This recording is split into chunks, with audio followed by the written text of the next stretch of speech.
If you're looking to draw precise shapes with concepts, there's more than one way to do it.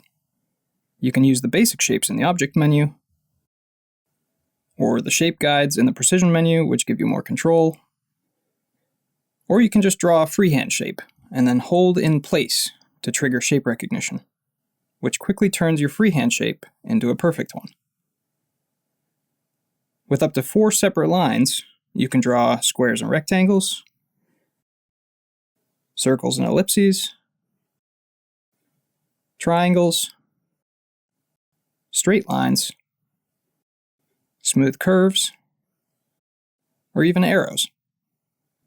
With arrows, the size of the barbs on the end are influenced by your current zoom level. So if you need bigger ones, just zoom out a little bit and try again. All available brushes, including masking tools, are supported.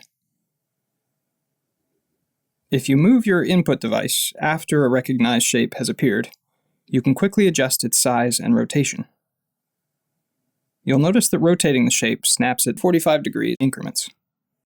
For more precise size adjustments, you can always select the shape and adjust the dimensions using the measurement panel up here. Shape recognition works with undo, meaning that you'll be able to revert back to the original line you drew, or redo it if necessary. Turning shape recognition on and off happens via the Precision panel, or the Settings menu. Tap Options to open the interaction settings, to where you can adjust the activation time for shape recognition with the slider, or toggle it off completely.